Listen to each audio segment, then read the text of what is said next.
So welcome everybody. There's no, I'm not in the picture this time. This is great. Okay, so welcome to the second lecture on privacy preserving natural language processing. And I can promise you, after last week, Friday, so the reason for those people watching on YouTube, for these 4 people watching on YouTube, is we have no internet today, so that's why I'm not using Zoom. So, but there's sound and there's slides. So after Friday, I can promise you there will be 0 equations today, okay? So 0 mathematics. So you can breathe. This is some sort of like very low level stuff we'll be talking about today. And something, I would say like something which you come up with common sense, but let's spend some time on that. So we're gonna talk about text anonymization, okay? So remember from last time what we talked about was these linkage attacks and privacy is hard, and then, okay, yeah, so we know that. How about text? So let's move to text and what can we do with privacy in texts. And the first thing that you kind of come up with is anonymization, which means I will do something with my text in order to preserve privacy. So what can you do is to say like I'm gonna anonymize. We talked about it last time. Anonymization means like you kind of deleting something in your data. We don't have a table data now, we have some texts. So, and there's a laws actually saying what is anonymization, which you can transfer into textual data as well. And the GDPR. So what is GDPR? What is GDPR? General Data Protection Rights, is it like that? Yeah, regulations, exactly. It's a regulation from the European Union. I might have a slide. Okay, so GDPR, okay, European Union Regulation on Information Privacy in European Union and some other kind of associated countries. Okay, so this is GDPR. What GDPR is saying is basically giving some, let's say, rules if you are collecting something which is personal data that you have to stick to the rules of GDPR. So whatever you do as an AI company, you have to pay attention to GDPR to some extent. So, and the third question that we need to ask is what is the personal data? Because what you want to do as a company that you don't have to pay, that you actually can avoid using GDPR kind of regulation. So if your goal is to do nothing with personal data, because if you work with personal data, it's a lot of overhead for you. Like everything which is, all the regulations will apply to your company, whatever you do. So you want to kind of, not being affected of GDPR, and that's why you should, for example, don't do anything with personal data. As soon as you have a personal data in there, then you have to stick to the rules. Okay, so data is deemed personal if the information relates to an identified, so somebody who is a identified or identifiable individual. So what is an identifiable individual?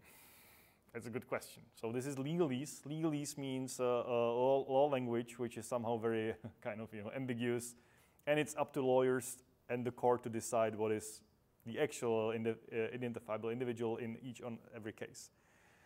But yeah, so this is what data is considered personal. So identifiable. So which means, yeah, can I identify a person from this data? If yes, I'm sorry, you're in GDPR kind of world. If no, okay, you're free. So why is it good? Well, it gives you as users, not the companies, users control and rights over the personal information.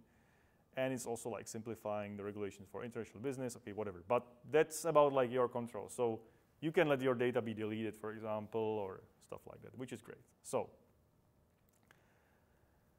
the thing is that the individuals don't have to, they don't have to be identified already. So it doesn't mean there is a document with you or a row in a table saying person A and that and that and that. There is a possibility of identification. So this is called the identifiability, which is a very strange word, but it's being able to identify. So let's call it identifiability. It's a possibility of being identified, and once there is a possibility that you will be identified, it kind of renders the data personal under the GDPR, and then you have to pay all these, stick to the rules of GDPR. So, yeah, and what is meant here by identification is combining different information. Okay, well, Remember, combining different information. We saw this before.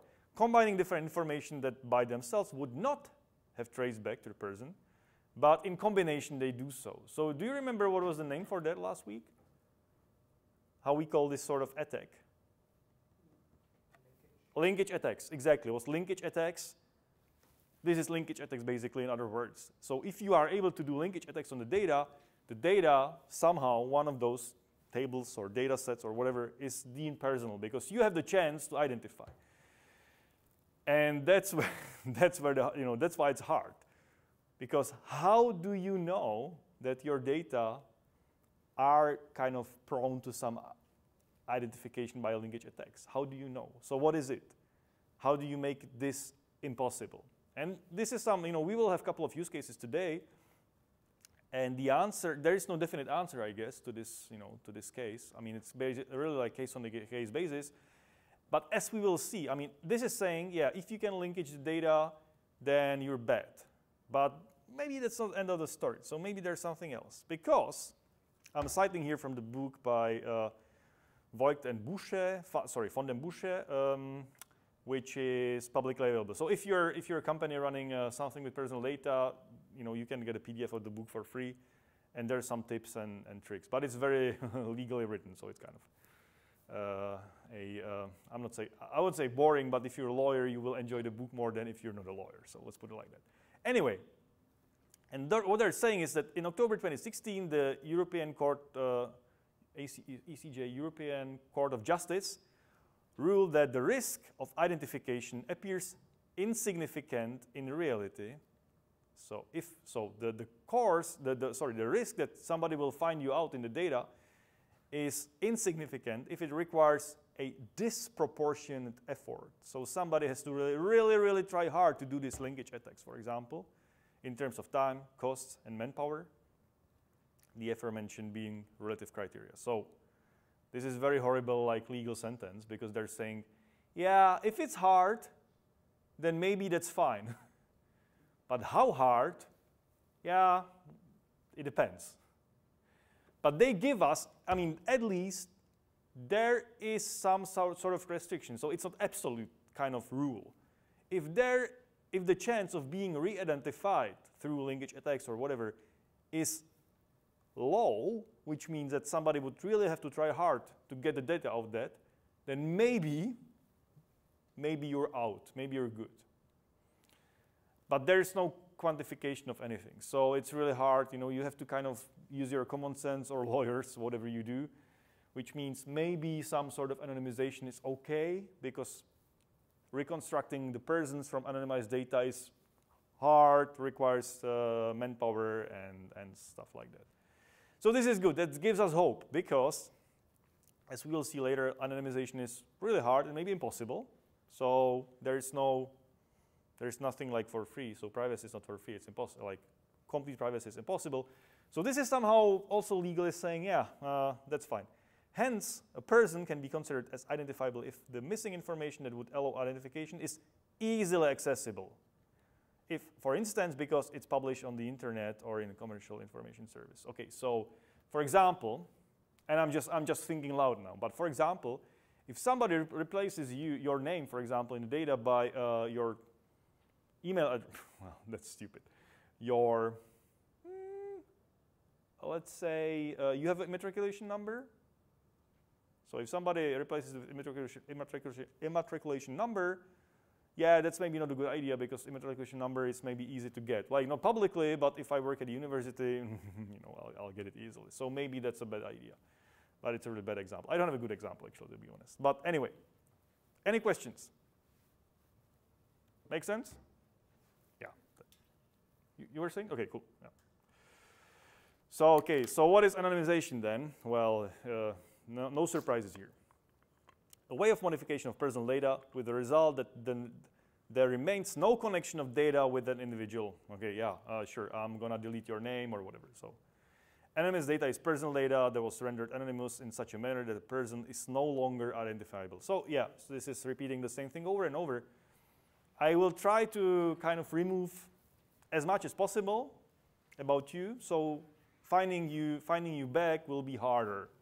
So there is some corruption of the data. Still, data should be usable for something, whatever I'm doing with that, but finding you in there should be much harder if I remove something, okay? Which means if you work with anonymous data, you're not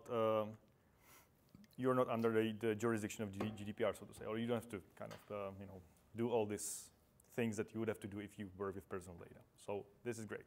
Everybody wants to work with anonymous data if you don't care about actual persons and like selling stuff. If you're selling stuff and you have addresses of people, then I guess you have to follow GDPR. If you want to build a large language model, you don't care about persons. So maybe that's what you want. Okay. The thing is that the European Union doesn't provide a standard of successful anonymization. So there is no rules, like no playbook, what you need to do. But somehow you should consider a combination of some randomization and generalization technique. So what does it mean? Well, you somehow shuffle something in your data randomly a little bit, because randomness, you cannot undo randomness, because if it's random, you don't know the truth, because it's been destroyed forever after the randomization. And maybe generalization technique. So I guess what they mean here by generalization is maybe like instead of saying that's you as a personal, maybe it's you as a student at the University of Paderborn. Maybe that's enough. Or maybe as a student of a university in Germany, could be generalization. Or maybe you as a student of university in Europe could be enough. So some sort of this generalization, because then what does it mean? That it means like you are kind of hiding in the crowd. So you're not identifiable exactly. You belong to a group, but the group is big enough so that I can't find you. Well, maybe I can, but not easily, okay? Yeah. And here I'm just again quoting from this book. So as a consequence, the optimal solution needs to be determined on a case-by-case basis. Yeah, so that's tricky because there is no clear rules, and you know you're in a risk if you do whatever with personal data. So you have to decide on case-by-case basis, and somehow trust your decision in a way. So it's tricky. Anyway, people have been doing it. So GDPR is saying anonymization is great, so let's do it. So how can we use it in text anonymization? So text anonymization. Okay, so can we anonymize text? Let's say I want your last 15 emails. Okay, so I'm gonna collect will you give me your last 15 emails? Sorry, you don't remember?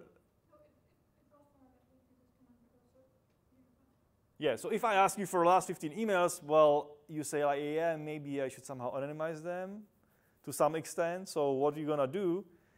Well, emails maybe not emails, something like, I don't know, medical records. But what is a medical record? I mean, so actually, like, everybody's talking about medical records. Did you see any medical record in Germany?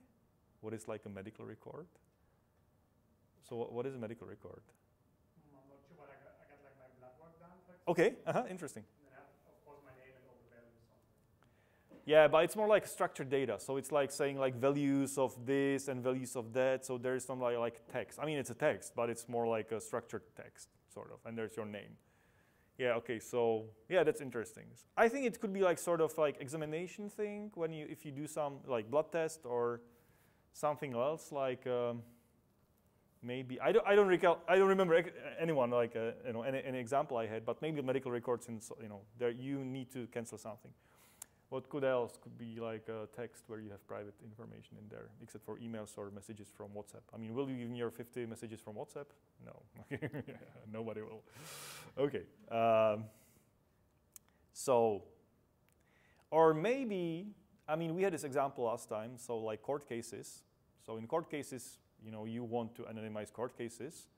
I mean, as a court, you want to publish court decisions. You have to publish court decisions because these are decisions and they are just legally binding. But there's people involved, so you want to anonymize these people somehow. So okay, so now this is a good example. So you need to anonymize these. And typically, you have so-called personally identifiable information, so PII. And this is, again, no-brainer. What are those? Well, you can have them like in, so this distinction is sort of arbitrary because nobody's telling what is right or wrong.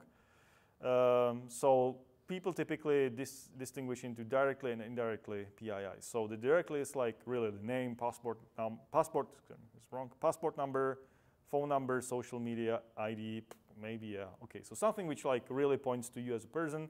And there could be some indirect, which is sort of a group you belong to, but maybe if you have enough of these kind of groups belonging, you can, you know, reconstruct the person better or easier. So gender, nationality, date of birth is bad. If you remember the case last week we discussed from the Australian kind of medical records release, and they had date of birth, and they thought it's anonymous.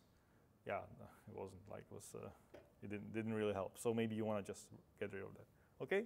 So PII, it's like PII is a term to remember. So personal identifiable information. So PII removal is a thing, and we should talk about it a little bit. So, and the question I'm asking myself and you and everybody, and you should be asking yourself as well, like, is complete anonymization possible? So think about it for now. You should think about it after you finish today, and you should think about it for the rest of your life. You know, whatever you do with texts, okay? Because who knows? So I'm gonna highlight a couple of use cases here for text anonymization, and some people, as I said, like the taxonomy is not really set in stone. It's some sort of natural distinction of different tasks, or making a subtask of that. And the first one is, what is that? De-identification. Okay, so this is a process of removing specific predefined direct identifiers from a data set. What does it mean? Well, it means you have a set of these identifiers, these PI categories, and you just remove them. The easiest way is just say, well, if this were my text, I would be just basically, this would PII and this is PII. I'm maybe gonna delete it, and maybe I'm gonna put like, you know, XXX or some stars or something like that, and I'm just gonna claim it. Okay, so it's de-identified. So there's no these, you know, the name is gone and other thing is gone.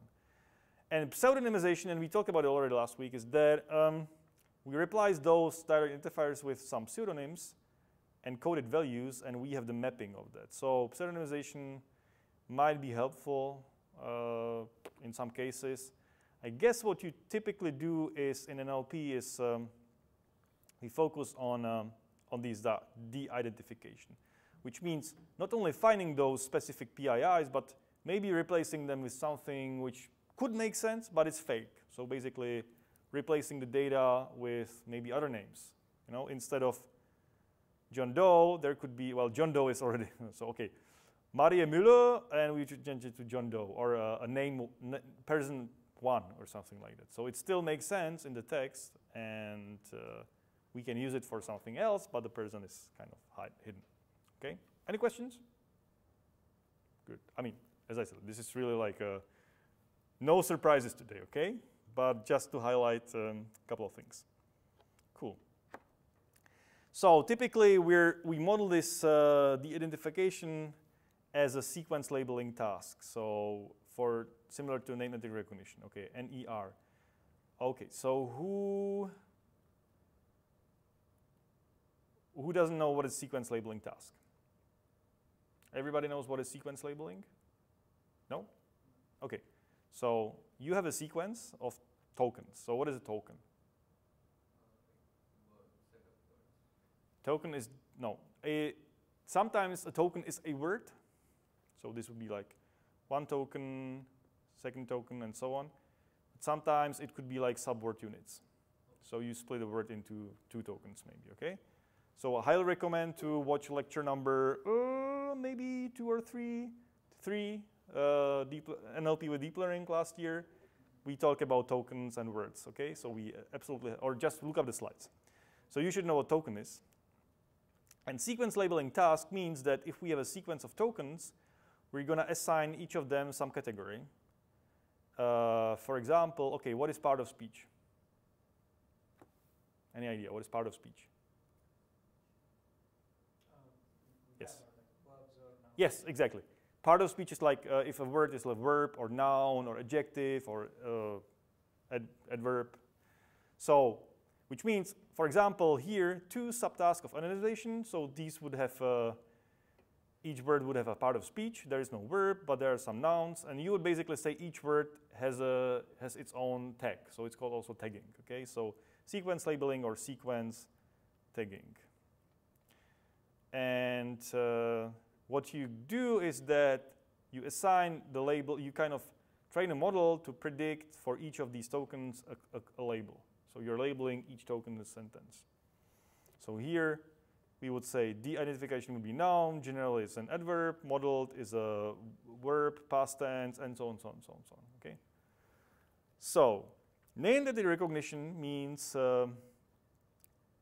typically that we have entities in the text and that we're gonna label them. So for example, if this were a text, we would have, okay, Pierre Lison, it's an entity, Edi Copilan, it's an entity, David Sanchez, and so these are entities. This is not an entity, this is not an entity, not, no, no, no, no, no, no, no.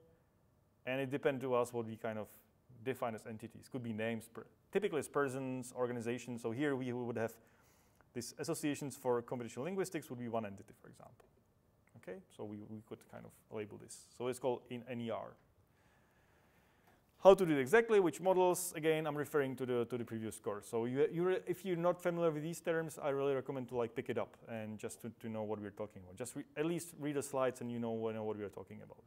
You don't have to go deeper in the models yet. Okay, so NER. So any questions? We model this as a sequence labeling task. Okay, so each token will get a category. Okay, cool. So let's have a look at a couple of case studies here.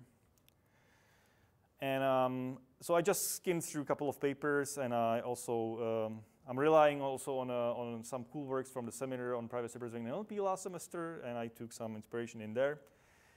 But I'm using my own notes on these papers. So this is a selection of like random papers I found in my collection of papers on anonymization, and just kind of that you see, well, the task is so easy that everybody's doing that. You know, that's the point. Like anonymization seems like so trivial that everybody can do that for whatever you do.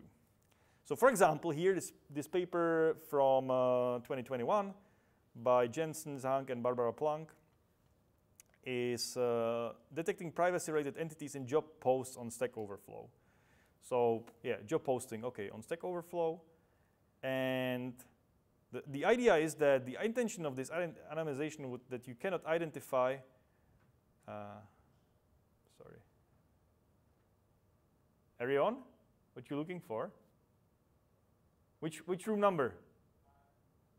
Okay, you have to find it. Okay, sorry.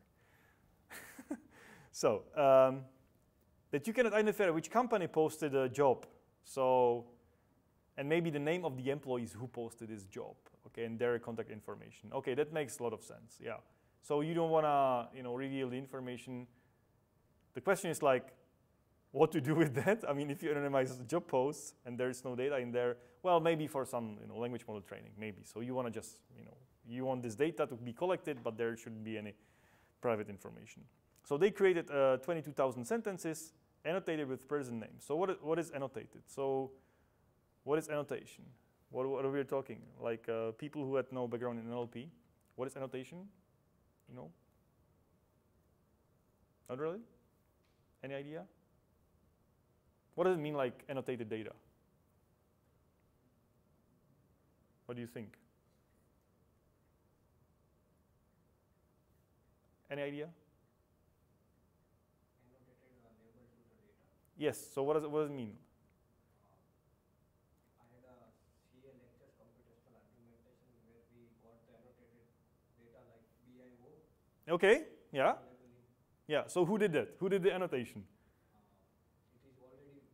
Okay, somebody did it for you. So consider yourself happy, because typically if you start with something new, you have to do it by your own. So annotated data means they actually sit down or paid somebody to do it and manually kind of highlighted the PII in the text. Okay, so that's why, yeah, so exactly, this is it, like annotated data. And then BIO tagging is a good, so remember BIO, it will come out later, okay? Cool. So they actually annotated the data manually with person names, contact details, profession, so maybe per hand, maybe some heuristics, and they created a data set. And they used these 5 different entities organization, location, contact name, and profession. Okay, and this, just bear in mind, I mean, this is specific to this data set. You know, nobody says like, this is a generic enough. And we will see later examples where this is just, it will be smaller, this set of the PIIs, or it will be just much larger. It's really like task specific, and that's why it makes anonymization kind of hard, like for everything. So, yeah, they had 3 annotators. Okay, so somebody is really doing this terrible job of annotating 22,000 sentences. And kappa means agreement. So what does it mean an agreement if you do like annotation study? Do you know what is agreement? The percentage to which the 2 different or 3 different annotators agree with each other. Exactly. They are annotated. Exactly. You have 2 or 3 people doing the same job, like the same sentence, and somebody annotates something and somebody something else. And the more agreement you have, the more objective the task is. If you have like, if people disagree on the task, then it's very subjective, and maybe you shouldn't do it at all, like with machines. Yeah. Okay. Cool. So it was quite. I mean, okay. So this is my notes, but well, no. I mean, it was well done study. So they did really good job in this kind of annotation stuff and annotation study. Why it went wrong. And they use the entity taggers. I mean, tagging is the same as sequence labeling, so they use entity taggers. And okay, so BERT. Okay, so who doesn't know what BERT is? Be honest. Yeah. I asked the like who doesn't know yet, does not know. Yeah, like what is BERT? Okay, everybody knows what's BERT. You don't know. Okay, so we'll have an exercise on that. I'll talk about it later on. And I guess this is something you really need to pick up somehow, not in these lectures because we kind of assume like knowledge of NLP already. But I can guarantee you, like if you really follow the lectures from last year, we spend a lot of time on BERT. So if you just watch it maybe once, then you will kind of get maybe a little bit of theoretical knowledge. And the best knowledge is like just to code something with that, like do some exercise. And we'll come to that later, okay? But it's basic. But you know what is LSTM? No. Okay. So it's a long short-term memory. It's from the family of recurrent neural networks. It's basically taking each token at a time, doing some so-called magic in the middle, and then putting label for each of the tokens. So basically, you're taking each token at a time and classify them like depending on the others. Okay. So this is the standard entity taggers or sequence labeling models. Okay. So this is like one example. So and I don't have the results here because they are not meaningful right now to show, but they did something like they measured accuracy or F1 score or things like that. So this is like one example, okay? Just to showcase, like you can do that for specific task. And it's a lot of work to do, and yeah, why not? Maybe it's a value. So there's another case study or another paper on German emails by Ede, Wiegand, and others. Beste Grüße, Maria Maya. Maria Maya is like a typical German word, is it? I know like what's a typical male man? It's a Christian Maya would be like the most typical German name. Could be. Maybe Maria Meyer should be like, okay, maybe that's the same one. Typical German name, and I guess here they try to show that maybe there was another name in the email and they just substituted it something which is very generic. So that's why you change it to something which, Max Mustermann, like Beste Grüße Max Mustermann, which is like John Doe. So, and they also like focuses on PI recognition and substitution with surrogates. Okay, this is interesting because they change not with the stars, but something which makes sense in the context, but it's not the real thing. So I'll show you an example on the next slide. And they created this is interesting, they created a data set of German emails from this mailing list, but also they ask people for getting them emails. So they really ask, hey, can you give me like 50 emails? And we will anonymize it, and yeah, that's pretty cool. Now we see that they actually changed more than, so NER, name recognition, they add more entities. So names, organization, city names, okay, zip codes, interesting. Street names, street numbers, dates, passwords, emails, URL, phones number, and so on. So the next slides. Okay, so that's all they have, basically, all these types. Family names, organization, username, city name, zip codes. street names, passwords, unique formal identifiers, okay, email, phone numbers, URLs. Okay, so you see like the inventory of these PII is kind of growing for this task. Okay, who decided like these are the correct ones? Who did that? Well, the authors of the study, basically. They said like, yeah, I mean, this is something which is typical in these emails, so we're gonna cover that. Is it exhaustive? Yeah, there might be something else which we might consider personal, but they didn't. Okay, so remember this. There is no clear kind of prescription what to do, as we will see later as well. So this is the inventory, and then okay, here's an example. So the two steps. So one was like personal PI. Maybe PI here is personal information. Okay, yeah, personal information. PI recognizing, and then so here's an email. Hello Sherlock. Yeah, but that's, I mean, they didn't have this email. This is a fake one. But anyway, so hello Sherlock, Watson Block is zum Schießen, blah, blah, blah, liebe Grüße aus London, Irene. Okay, I'm going to read the German, the English version. So hello Sherlock, Watson Block, blah, blah, blah. So they recognize it that Sherlock is a name, and this is a name, and this is a URL, yeah, and this is a name, and this is a location. Okay, cool. So there, nothing surprising. And then in the next step, they kind of generate some other names. And this is interesting. Like, why would you? Hello, Hercule, Hastings book is hilarious. Kind regards from Istanbul, Vera. Yeah. Is it better? Is it good? Is it anonymous? Does it have any value? Who knows? We don't know. You don't know what you're gonna do with the data now, or in 5 years, or in 100 years. Or in 1,000 years. You anonymize data, you hidden identity of people.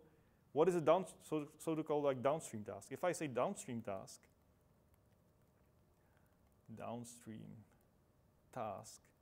it means like, yeah, you anonymize your data. So what you gonna do with that?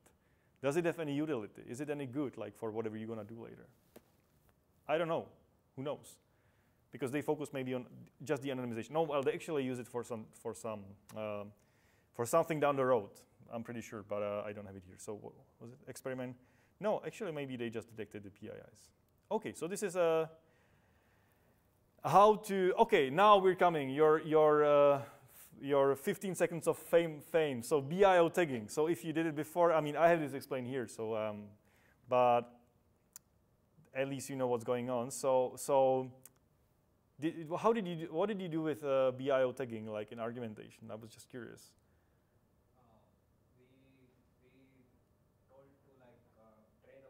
Mm-hmm. From that data we have given, Mm-hmm. and try to find the statistic data from that data.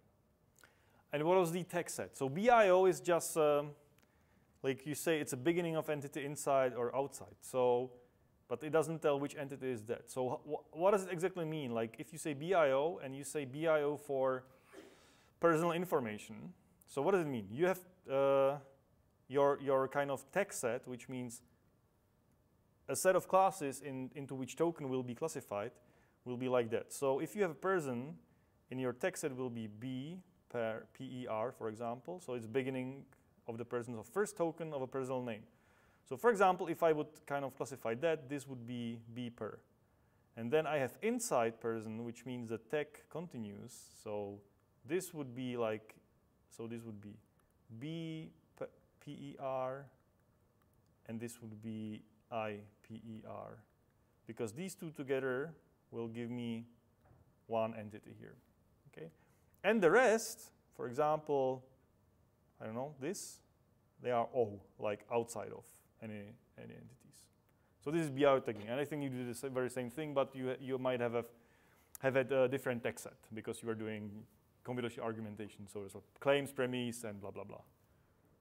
Yeah, okay, cool. So, and here just, so transform models, G Electra large. So this is one type of transformers, Electra model. And G, I guess, was German Electra, so pre-trained on German corpus. And maybe some other embeddings and blah, blah, blah. Also, so this is like a configuration of the model. If you're interested, you can have a look in the paper. And then we have some scores. Okay, so precision recall and F1. Everybody knows what is a precision recall and F1 score? Okay, cool. So my question is, so you have this F1 score for this entity tagging. So how robustly does the system protect privacy? Can you tell from the scores that it's protecting privacy well or not? Or what do you think? So if I'm going to sell you this system, will you buy it? 88% F1 score. Will you buy it? Will you buy it? What do you think? So who would buy it? Who would buy the system? 88% F1 score of anonymizer for emails. Is it good or bad? What do you think? What do you think? I guess it's okay. It's not that good. So will you use it for anonymizing emails that you run an office or whatever you run a court? Will you buy it for automatic processing of your emails to be published? No. Why? It's just not good enough. Maybe if I had a lot of data, then I would. Maybe you had a lot of data because it was how many data? No, I don't have numbers here, but it was a decent amount of data already. So the problem here to make the decision is like we don't know. I don't know. I mean, is 88% F1 score and entity recognition in this case enough for protect privacy? Well, first, we never talk about the attacker model. Like, who is the attacker who's going to do? Like, we never tried any attack on these data. We should actually do that. I mean, if you want to assess risk assessment, should kind of involve, how easily can I recognize the data? And maybe we'll come to that later. Maybe these metrics are not the best ones for actually PII removal kind of assessment. So maybe we need something more showing that, because why? Because they plug everything into one bucket. So this is macro F1 score, I guess, which means every class, so B and I and O, have the same weight.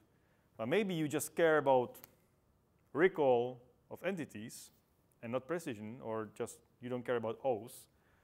So, this is like a tricky, so metrics are actually not sufficient to kind of make this decision. I mean, I wouldn't buy it either, but maybe it's good.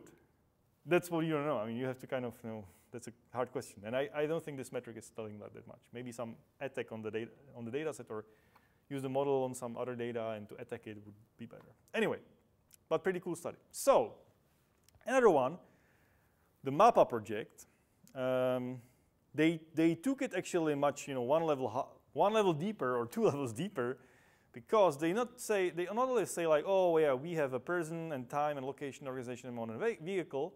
We're gonna have subgroups of those. So person could be a role, name, age, and so on. And some of them actually have another level of groups, like a title, initial name, given name mail, blah, blah, blah, blah, blah. All these kind of categories. So it's like hierarchy of categories of PIIs. And they annotated some of those, but they didn't go actually, I believe they annotated only the first 2 levels. So they say person and then sub kind of division. Because if you need to annotate like all these kind of different tags, then it's gonna be expensive, because you need to pay people doing this, or you wanna do it by yourself. So it takes time or resources. So they did that, and actually they did it in a couple of languages, so multiple languages. And here just a summary of the project. So you see like, well, yeah, you can build it yourself. And there is nothing, I'm not saying these papers are bad. I mean, the big value of these papers is actually in building the data set and kind of assessing the state-of-the-art techniques on that. But there's no new technique for protecting privacy in there. That's what I'm saying. It's based on PII removal or anonymization. So what they tried is the NER model BERT. So these are your friends. If it still doesn't ring a bell, it will ring a bell, or next week at least. And they do like classification. So okay, I guess they annotated all of those, and maybe I might have been wrong. They annotated all of them, but classified only the first 2 levels of hierarchy. And this is a typo, should be entity replacement. So they might have just flipped the word or just using a language model to fill in the word. Basically some replacement. So these surrogates we saw like Maria, what was that? Maria Maya. So basically replacing some names with other names. And the data sets was European, Eurolex is some legal data set, but I don't know exactly what's in there, to be honest. And they also they created fake medical data, because that's a tricky part. If you want to work for real with real data which are sensitive, they will ask you for anonymization, but you say like, I want to research anonymization, so I need the real data in the first place, which means you can get them, but maybe they can't leave a lab. So you have to go to the hospital, they give you one computer, lock you in the room, and then you can work with the data only in that room, and once you leave, then you lock the room and it's there.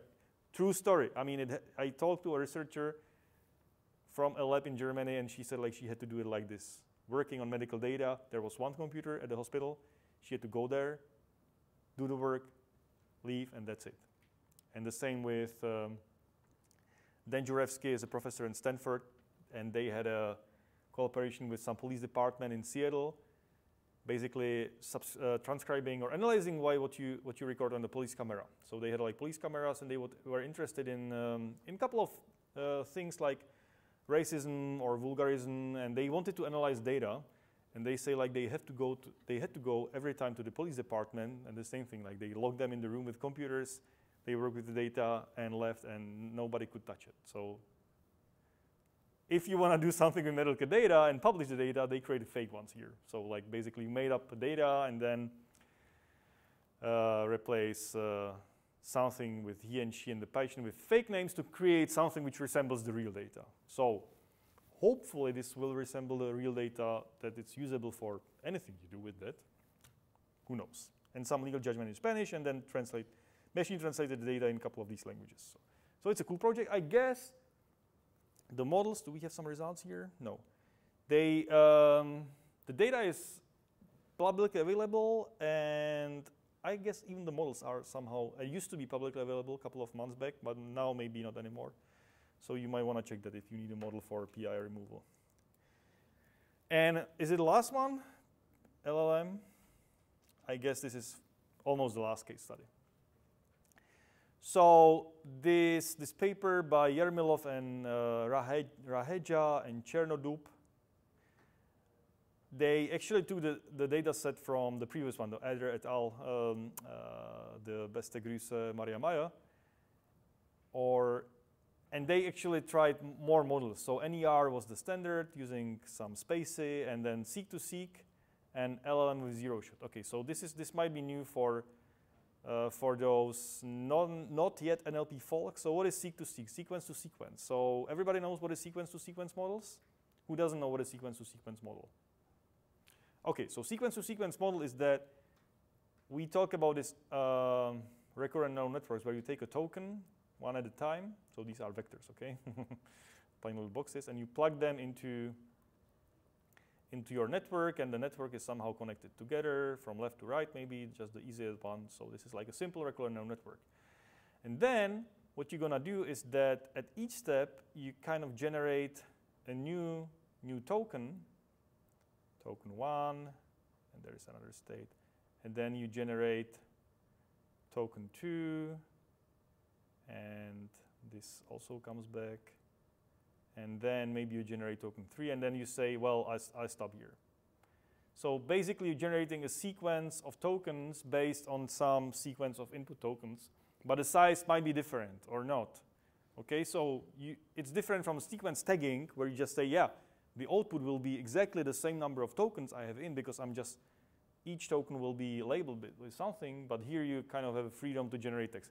This is basically like ChatGPT. It's not the same mechanism, because they're using just a decoder-only model, but in effect, it's generating text. And you can use it for generating a sequence of text.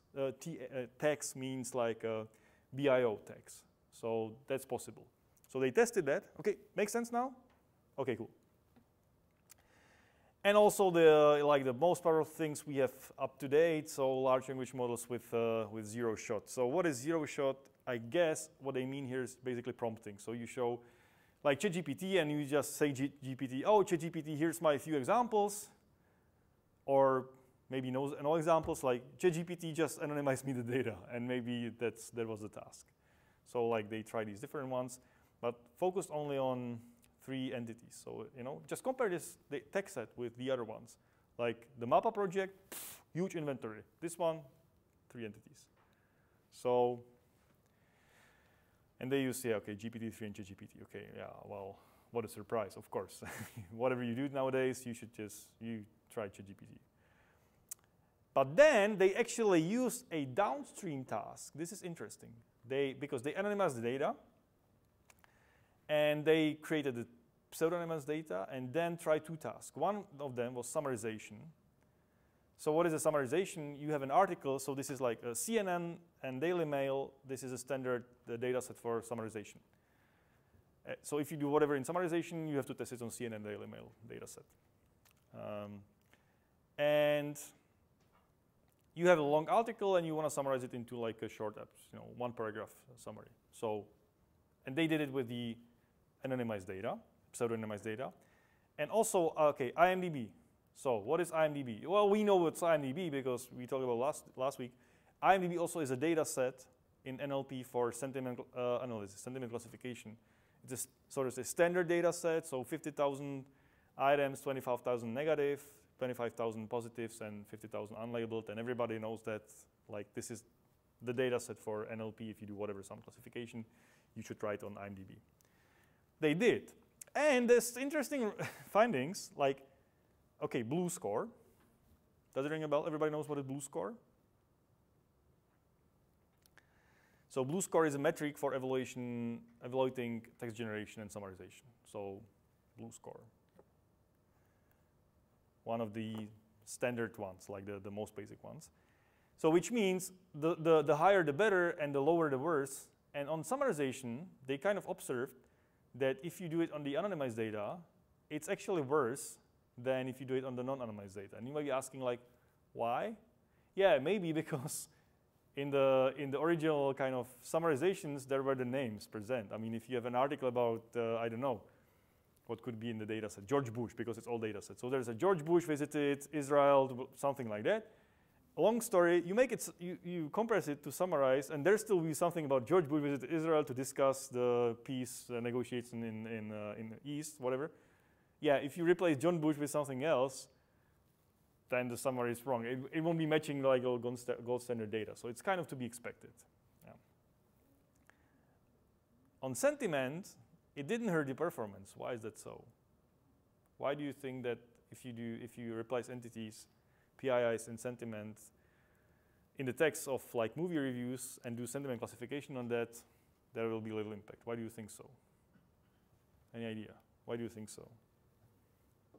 Probably because that is not as important to like analyzing the sentiment. Like, for example, the word bad is the text often, and sentiment is probably negative, no matter the name. Yeah, exactly. So it doesn't matter. I mean, there might be movies where if you see the name of the director, it's gonna be great or bad. But most of the time, private information doesn't play any role whether the movie was good or bad. So that's exactly. I think that was the case. So is there anything surprising here? That's a question. No, I mean, exactly, because this is common sense. Yes, so you replace entities and try something on that. So let me just fast forward to, I guess, like the largest data set, maybe, well, not largest, but a little bit complicated, is the TEP corpus, so text anonymization benchmark, by Eddie Copilan, Pierre Lison, and other people. And they took court decisions from the European Court of Human Rights. So European Court of Human Rights is like if your rights are human rights are violated by your state, for example, would be like Habernal versus Germany, and I feel like that my right to, I don't know, like fair trial or right to privacy is violated, then I can sue the state and go to Strasbourg, to the European Court of Human Rights, and then it's me against the state. And most of the cases will be declined before just they come to the court, and some cases are so important they will be discussed in the court, and the court then decides whether my rights were violated or not, or Germany wins. So these are some high profile, and and there are of course, some personal information about the people involved in these human rights violations or potential violations. So they decided to take this data set and try to annotate or kind of anonymize all these things like persons, people names, nicknames, aliases, usernames, initials. So it's quite a few things. Some identification codes, social security numbers, phone numbers, passport numbers. I actually don't think passport numbers should be there in this court decisions, but who knows? Maybe they were. I don't know. Locations, of course, because most of the people, like, if this is, there's some crime happened somewhere, they're saying where and so on. Organizations, definitely. Demographic attributes of person. Okay, so this is interesting. Native language, heritage, ethnicity, job titles, because, yeah, there could be some information is related to the case, which is somehow related also to the demographics. Daytime, when did it happen, of course. Quantity and every other type of personal information associated, so a lot of. Okay, that's fair. And the language of these court decisions is kind of, well, no, in this case it's not hard. They took just the first two parts. So the case, the court decision is pretty long and starts with the introduction. So this is how we came up to Strasbourg. This is what happened in Germany, and there was some instances, maybe first Paderborn and whatever, then Karlsruhe, and maybe then Strasbourg. So the whole procedure. And then the facts, like what happened. Okay, so what happened to this guy that he or she thinks like the human rights were violated and the case didn't go well in the particular state. And then comes what's not here annotated, then comes the laws, like how are the local laws and European laws, and then comes the argumentation of the judge, the judges of the chamber, what they think, how this work together, and is there a violation or not. So this is a different story. They didn't deal with this part, but just the cases, like where some people were described. Okay, so here, for example, this is it, procedure. The case originated in application number something against the Republic of Turkey, lodged with the court under Article 34 of the Convention of Protection of Human Rights. So Article 34 has some meaning. So by Turkish national Mr. Eyüp Kaya, the applicant on some date. Okay, so of course, names and locations. The applicant was represented by a lawyer practicing in Van, I guess is location, and the government. Okay, so September, blah, blah, blah. Okay, and then the facts, what happened? The applicant was born in 1980 somewhere. He went to the military, and then he went to see a doctor for an eyesight problem. So this is interesting. You see, they annotated something which is not like entity, but it has something to do with like an attribute of this person. So he or she, they have a health issue problem, and it kind of, they deem it personal. I mean, who decided this? Were the annotators of the data set again, like it's arbitrary decision, and they didn't agree all the time, as we will see later. So, and they said, these dioptries and all this stuff. So they kind of, this is in the data set, and so I guess in this case, it was important to describe because it, I don't know. I don't know the case. I'm not a lawyer, but it seemed to be important for the case. Okay? And then the thing is, so they annotated the data set, but then the evaluation, as we talked before, like, for 88% F1 score, will we buy it or not? So who knows? Maybe that's not the best. And they, in this paper, Idiko Pilan and others kind of look at the evaluation that if you have a recall of PII, then it somehow resembles the privacy protection. So what does it mean, recall? So how many PIIs you find in the text? If you find a lot of them, you have a high recall. So it gets better privacy. If you basically say every token is PII, you will reach like 100% recall. But you will reach low precision because you say like everything is PII, which is not. So you're imprecise. So the precision is kind of the utility. So you don't want to destroy much. Okay, makes sense. So we have kind of two ends, and the F1 score is just the harmonic mean of those two. But here they say that the recall is a uniform weight over all the identifiers. So all PIIs have the same kind of weight, but it's not maybe true. Maybe some PIIs are more important, like names or direct identifiers, and maybe some are like less important. So that's what they did here. Like they had a direct identifiers and quasi-identifiers. So they argued that also it's important that we need to evaluate on the sort of like entity level. So if the entity, here for example, Mr. Eyüp Kaya, no, yeah, no, this is just once. Yeah, Eyüp Kaya, no, he is just once here. Maybe like Van, okay, so the entity is like where he was born and maybe where the court took place. So if you recognize this, but fail to recognize this, then you fail to recognize the entity whatsoever because it can be a leak in the same document. So you should take those both into account. If there is one entity, you need to link it as a like entity one, and then your model should be able to kind of take both at the same time. So that's what they kind of took into account and proposed a new metric basically for evaluating this. I'm not going to show this metric. It's like formula. You would come up with that. It makes a lot of sense. You know, so if you're interested, just have a look into the paper. It's explained with an example. But here, this metric actually, so okay, the entity is correctly masked if and only if the anonymization models manage to completely mask all of its mentions. So that's what we saw before. So all of the mentions of then, if I do this and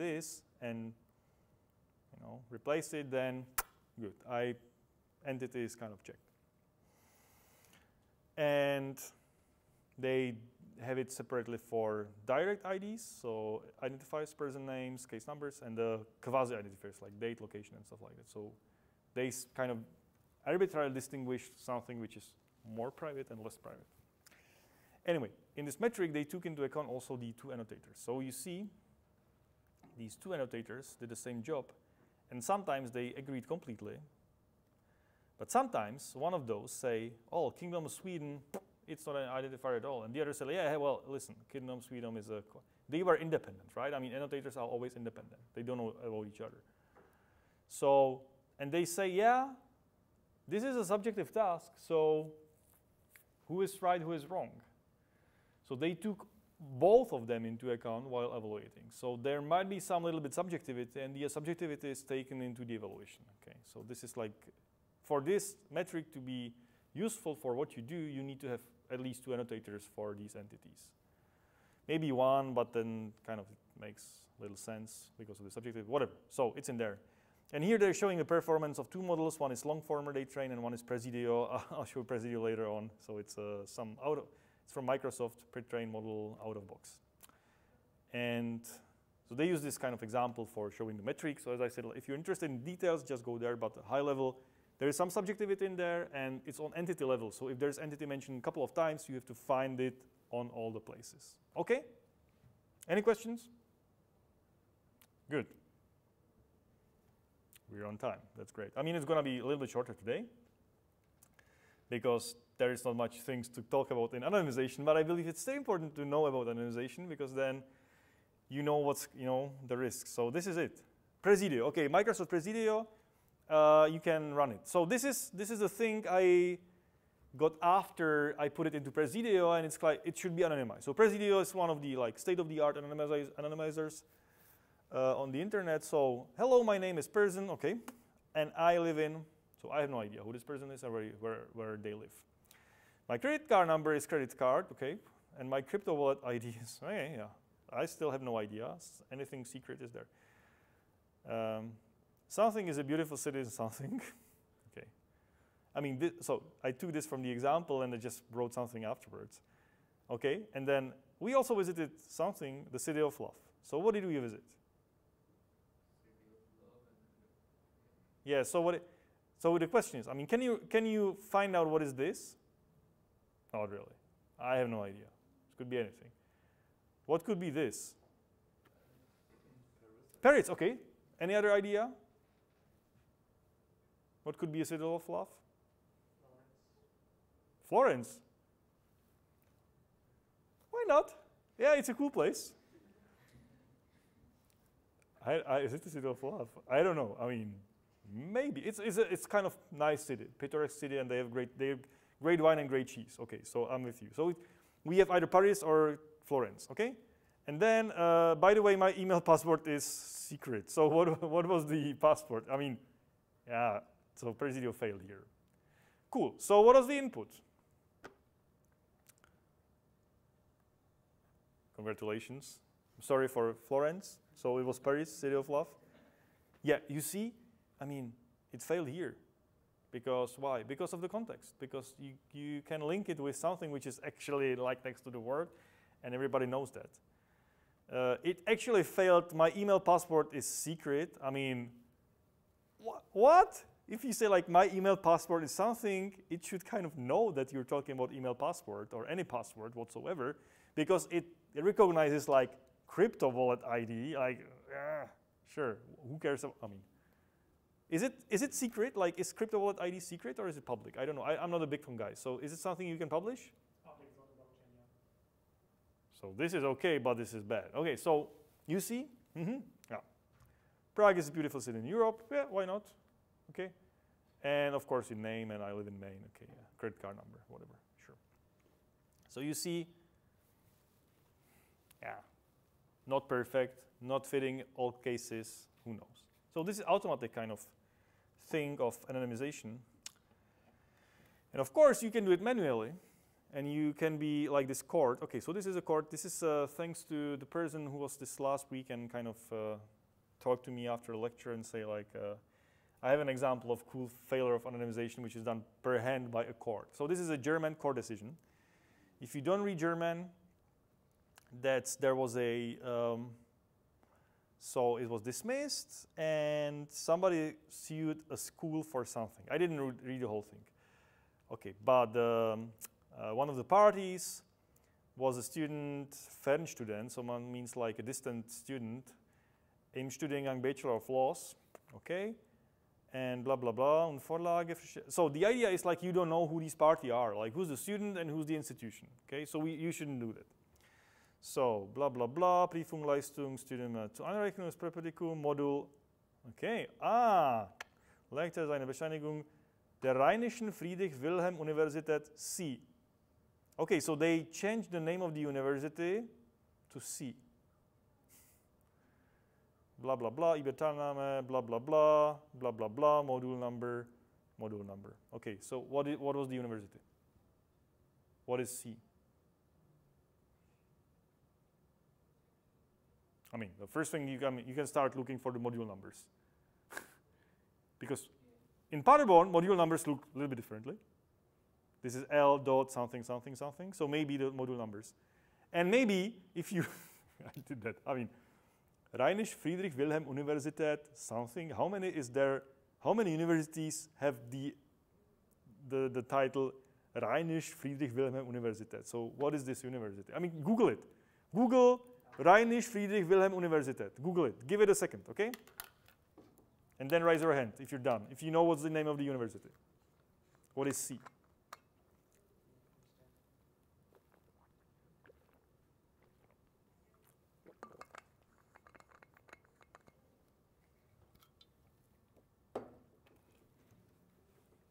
Yeah, raise, okay? Everybody? Everybody has the name of the university? Successful attack. Okay, you're a great attacker. So what is it? Is it Bonn? Okay. Any other ideas? I think it was Hagen, actually. Is it Rheinisch Wilhelm Universität? I started writing in the search bar Rheinische Free, and then all the search results, except for where it doesn't continue after Friedrich Wilhelm, everything says Universität Bonn, and then like ranking, jobs, addresses, Okay. masters. I didn't fully hit enter or anything, I just started. Yeah, okay. So, okay. So maybe I'm wrong because this is like proceeding to some other one, and I guess it was Hagen, but maybe it was Bonn. But anyway, so yeah, say. It might be Hagen. I just googled the module number together with the university, and it's Yeah, if it was pro. okay, if you find the module number and this thing, if you know a little bit about the universities, like Hagen is die Fernuniversität Hagen. Like where you actually everybody studies like distant studying. So if you plug these three together, it's Hagen, and it is. It's true because in the other case, which was the follower of this, they forgot to delete Hagen in that. So what does it mean? It means that it's actually pretty hard even for human like to do anonymization properly. For people who are, I mean, somebody at the court is doing anonymization. So somebody goes through and say like, okay, this should be anonymized. This is okay, this should be anonymized. They're making mistakes. They're making arbitrary decisions. And I had one extra now. Oh, and I forgot. Oh, yeah. Anyway, so that's why it's hard. I just had an example in my mind and I forgot that. So what is it? Hagen University. Never mind. Maybe I'll come to that. So that's it. That's a showcase. Like, anonymization is hard. And now, remember the question I asked before: is anonymization protecting privacy? Is it even possible, like, to do it fully? Remember GDPR, the discussion, like, you make it somehow harder. So if you make it somehow harder, you can call it anonymized or de-identified. But what this harder means? Sometimes it's just one Google search. One Google search is maybe not enough, but 2 Google searches is maybe enough. So, wow, who knows? Nevertheless, if you do anonymization on text, you are still kind of, in the GDPR world, you are okay. So this is enough. But it's not protecting about strong adversaries, and being strong adversary, I mean Google search sometimes, or some other information, or just knowledge. So I think like the exercise is, okay, this is the last slide. I can stop recording now. Okay,